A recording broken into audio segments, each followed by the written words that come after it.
Hello everyone, Jolene here from Bookworm Adventure Girl. Welcome back. I hope that you are all doing well.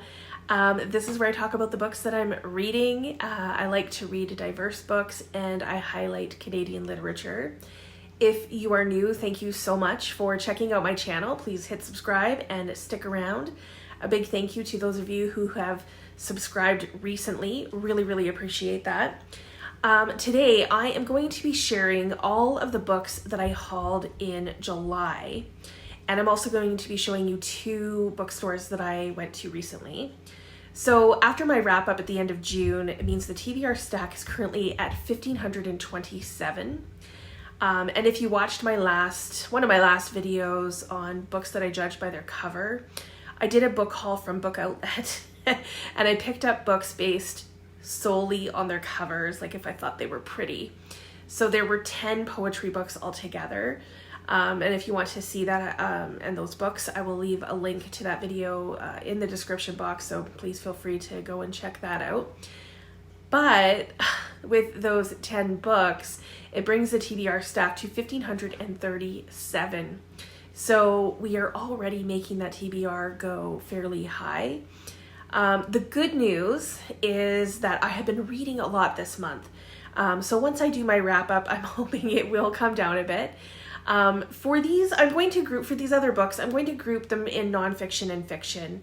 And I'm going to start with nonfiction. I picked up a couple of books about dying and grief. And the first is I Promise It Won't Always Hurt Like This by Clare Mackintosh.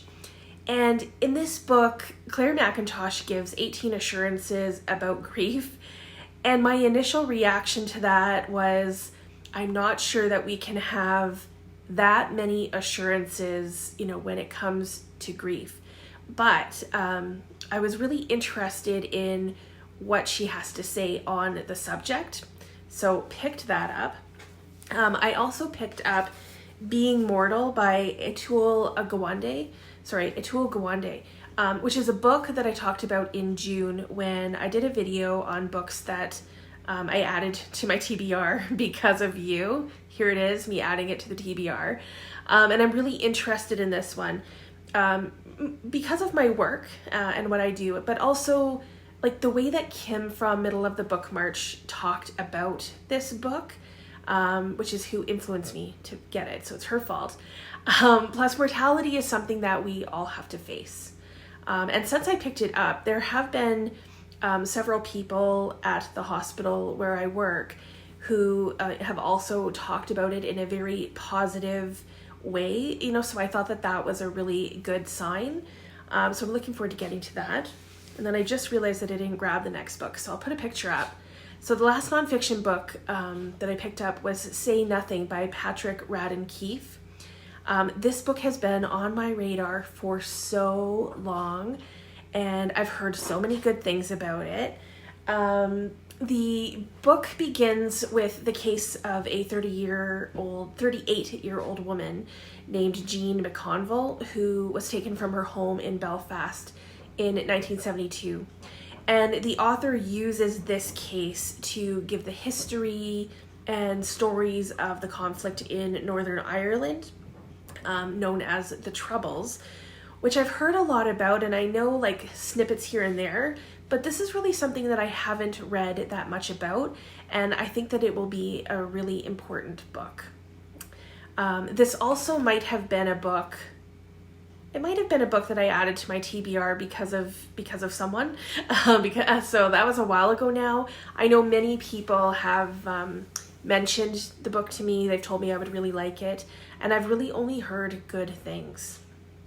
So with these nonfiction books, it brings the TBR stack to 1,540. So now I'm going to move on to fiction.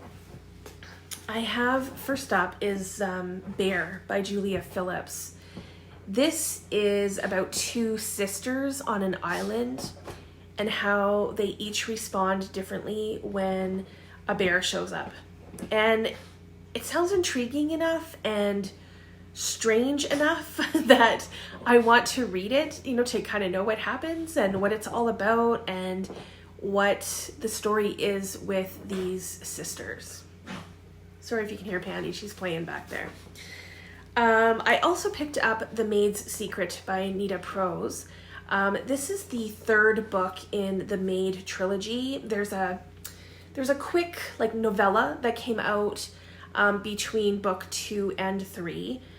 So I have talked about that book before, but I'm looking forward to seeing kind of how this series wraps up and what happens with Molly. Next is The Poppy Fields by Nikki Erlick, which I first heard about from Megan at Megan's Book Club when she shared her top 10 books of 2025 so far. And I also talked about this in the June video of 10 books that I added to my TBR because of you. This book has a really interesting premise. There is a place or a center, I guess, where people can go to sleep their grief away. So intrigued about that. And then the last of the fiction books I have to show is a debut called Aftertaste by Daria Lavelle. And this is another book that like I've seen everywhere. Once I first heard about it, it's been everywhere. And it also has a really interesting premise. So the main character can taste like the favorite dishes, favorite foods of people who have died. And when he realizes that he can reunite people with their loved ones through making these dishes, their favorite meal, things go in an interesting direction. So I think that this is going to be really interesting to see where exactly it does go. So yeah, we'll see how it goes. So with these fiction books, that brings the TBR stack to 1,544. It totally seems like this TBR stack is going in the wrong direction. And I have more because this past weekend I took a quick trip to Edmonton, and Edmonton is it's about 3 hours north of Calgary. And some of my family were traveling. They were having a get together and visiting, and a big group of us went to see The Lion King. And I had seen it over 20 years ago in Toronto, but it was really neat to see it again, and I enjoyed it, and of course, spending time with my people, you know. So while I was in Edmonton, I thought that I would visit a couple of bookstores that have been on my radar for a long time, and every time I go to Edmonton, for whatever reason, I don't get there. So I first went to Magpie Books, and this is a quaint independent bookstore in the neighborhood of Ritchie, and right next door is an ice cream place, and there was a huge lineup. So at first I was like, wow, this must be a really great bookstore with this lineup. But yeah, the lineup was actually for the ice cream, so I was able to bypass everybody and go right in. So books and ice cream, like it's a great combo. And then I was pleasantly surprised at how lovely this bookstore is. It's an open space, you know, not large, but high ceilings and enough space to be comfortable, you know, while you're browsing and other people are there too. Plus, it is so well curated. I was really impressed by that. And I like to support independent bookstores, you know, as you know, and I'm sure many of you do as well. So I was looking at the local authors section, which was really, really well done. And I found that I had read the local authors, but there was a few books from those authors that I hadn't read. So I picked up The Lesser Blessed by Indigenous author Richard Van Camp, because this has been on my radar forever, and it is his debut novel, and it's a coming-of-age story, and I really look forward to reading this. They gave me a really cool bookmark. I really like that. So the second book that I picked up there, it kind of stays with the theme of books that I want to read because of you. In the June video of the books I want to read because of you, I talked about Things in Nature Merely Grow by Yiyun Lee. And I saw this on Lindy from Magpie Reads channel. So when I saw it at this bookstore, when I was there, I thought that it would be appropriate to get, as Lindy used to live in Edmonton, and she's Lindy's Magpie Reads, and I was at Magpie Books, so I just thought I'll grab it, you know. And as I was checking out, this lovely person named Leah was helping me, and we were talking about actually The Lesser Blessed, the Richard Van Camp book. And Leah was talking about how Richard Van Camp is on YouTube. He has a YouTube channel, and how he tells stories on his channel. And I said, oh, I didn't know that, and I'll have to look him up, and I will link that below for you, so you can check it out too. So I mentioned that I am also on YouTube, and this is where like the magic happened. So Leah says something how like booktubers are so important, which of course I agreed with. And then she said there's a person that she really likes, and she used to live in Edmonton, but she has moved, and her channel is, and she starts saying Lindy's Magpie Reads.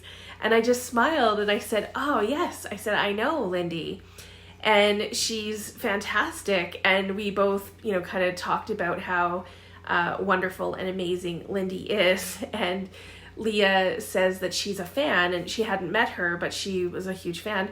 So I thought about how cool that experience was, and just showed the connection that we all have, and how books bring us together. I could have just gone into the bookstore, bought a couple books, and left, but because Leah and I had started engaging each other, it became a more rich experience. So when I got to my car, I immediately messaged Lindy and told her about the interaction, and the magic continued, because Lindy, being who Lindy is, responded in a very sweet way. So thanks again to Leah and Magpie Books for such a wonderful experience. I will definitely visit again when I am in Edmonton. That will be on my list from now on. So from Magpie Books, I made my way to Audreys Books, which I have been hearing so much about this bookstore for quite some time. And Audreys Books is an indie bookstore that turns 50 this year, and it's a bigger store than Magpie Books was, but it's also very well curated, and it has a children's section and other things in the basement. So I picked up 2 books from Audreys as well. I picked up Never Whistle at Night. This is an Indigenous dark fiction anthology, and it's edited by Shane Hawk and Theodore C. Van Alst Jr. And there are several stories in here, including one from Richard Van Camp and one from Wabgishi Grice, who is how I heard about this book initially. I think it was when he was on my channel. Okay, so the other book is a little different than what I usually read, and different than everything else I grabbed. But when I saw it being talked about on a show, and I can't remember, like a news show or a morning show, something like that. And I remember thinking, that might be cute, So we're going to see. The book is Consider Yourself Kissed by Jessica Stanley. So in case it's not obvious, this is a romance book. I'd never heard of Jessica Stanley before, but now I know that she's an Australian living in England. And as for the story, I don't know much about that either. I didn't even look at the blurb on the back when I picked this up, and I'm willing to go in blind, and I'm hoping that this will be a gem. And maybe a new author. So when I was checking out at Audrey's, the person who helped me, and I apologize because I didn't get that person's name, so my apologies to that person. but they found out that I was from Calgary in our conversation, and they said that Audreys has a relationship with Owl's Nest, which is a bookstore here that I love. And I think I've shown you it on my channel before. I've at least shown some pictures. So that was a really neat connection, and they also praised the Never Whistle at Night. So I think that that's a very good sign. I think I have a few books that I'm really gonna like. So, and Audreys is definitely on my radar for when I return to Edmonton as well. Both bookstores had really great vibes, but it was great to find new bookstores for when I travel there. So with these 4 books from the 2 bookstores, that brings the TBR to 1,548. I know. It's almost the end of the month, so I will be doing a wrap up shortly. And as I said, I have been reading this month, so it's good. And we will see where we land for the month of July. Please let me know if you have read any of these books, or if you are interested in any of them. Or let me know if you have recently hauled any books that you are like really, really excited to get to. I would love to hear all about that. As always, I look forward to chatting with you in the comments. I hope you enjoy the rest of your day, and don't forget to make every day an adventure.